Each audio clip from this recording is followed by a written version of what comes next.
It's time to get up. Can't be that time already. Come on, you know you're gonna have a busy day today. No, I know. I'm gonna get up. But you know, I think it's gonna be a real good morning, y'all. I feel it. Yeah, alarm buzzing. I think it's time that I wake up. Singing in the shower while my girl does her makeup. Good morning, guys. All right, we're gonna be working on doing some more basins today, and we're gonna be planting 2 jujube trees and then also 1 fig tree. And originally what I mentioned in the last video was that I was gonna do 3 separate basins, and I think what I might do is something a little bit different, and instead of having 3 different basins, have one larger basin that is kind of curved. So instead of just going 1 basin there with an overflow to the next one, basically have one kind of continuous basin that goes down into this area here. And so I was just kind of playing around with an image of it in my mind this morning, and I think I want to do that instead. And guess what? I can do that because why not? And then within the basin I could do 3 separate tiers for each of the 3 trees. And we're gonna be tying these basins in with the overflow on this tank here. So each of these tanks come standard with an overflow on the on one of the sides.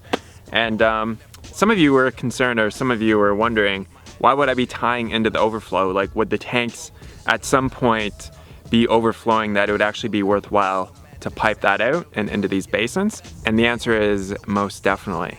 Because probably towards the end of the monsoon season, these tanks are gonna be pretty well full.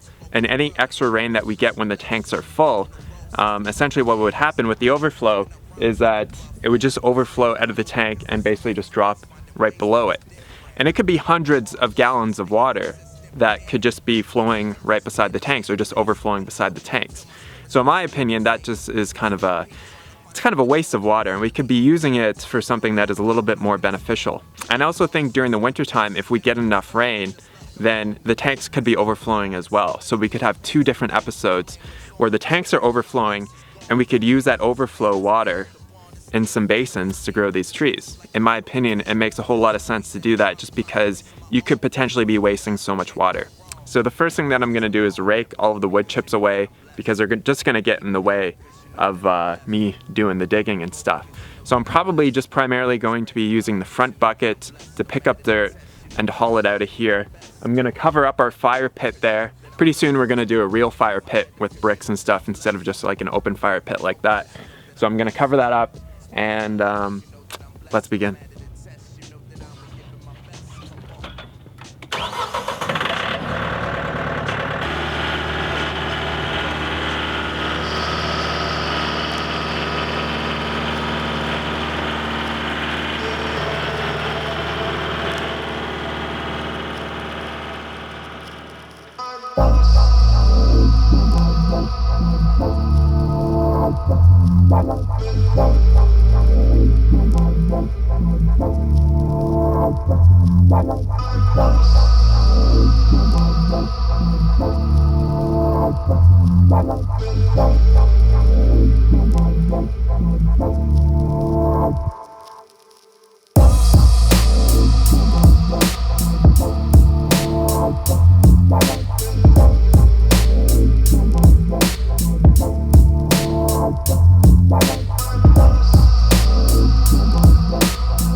Okie doke, guys. So we've kind of got this set up so the overflow will come into this basin first. If this basin fills up, it'll then overflow over this little berm into this one. If this one fills up, then it'll overflow into the last basin there. So it's kind of like there's 3 different tiers here. What I have to do is the same way that we're doing the potato patch and the gray water basin is I've got a line all the way around the sides with the landscaping rock. And then I think on the berms there, I'm just gonna use some of our gravel because we have a lot of gravel, and I think that would look pretty cool. So let me start bringing the rock up, and then we'll get it all into place. And then we can start to, then we'll plant the trees.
So we've got our 3 basins here. We've got the rock, we've got the gravel. These are gonna be sweet. That's a good looking basin there.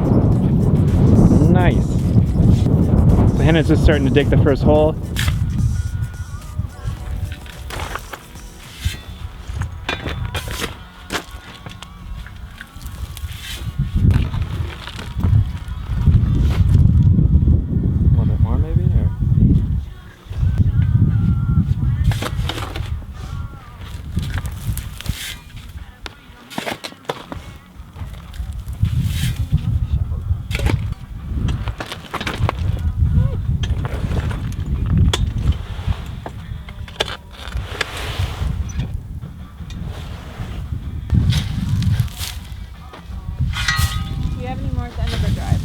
Yeah.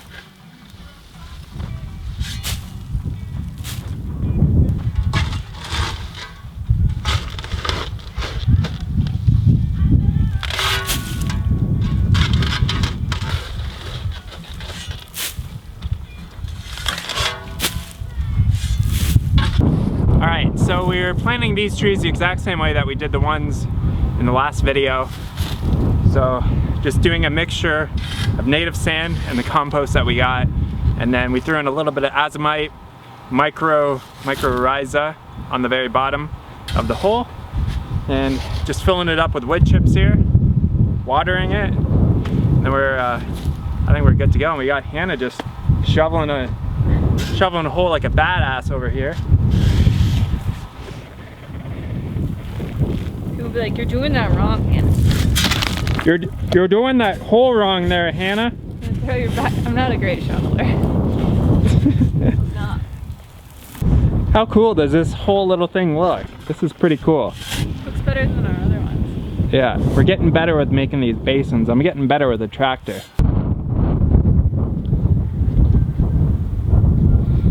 All right, guys. So we got the 3 trees and the 3 basins. This looks really cool, actually. Looks awesome. Like, Hannah loves it. I think it looks really cool. So we've got a jujube tree right here. We've got a fig tree in the middle, and then we've got another jujube tree down there. So these trees will do pretty well on the natural rain, so they're not really gonna need any extra water. Obviously, when you first plant them, you have to water them quite a bit more, but over time they'll get accustomed to just subsiding on the natural rain. But yeah, this looks really freaking cool. I really like it. So I'll finish off the piping tomorrow. So we'll have a 4-inch line coming out of that tank there, and then I have to do some stuff with the other tanks there for the overflows and capping off some of the overflows so that all the overflow water ends up coming out of that one instead of coming out of the other overflows. So I'll start working on that tomorrow. Then the following day, we're gonna start on the irrigation. So never a day's rest around here. It seems like I never get a day off, but the crazy thing is, I actually really love doing this kind of shit. So it's kind of fun for me, and it doesn't seem like work. So cool. All right, guys, thanks so much for watching. Catch you on the next video. Talk to you soon.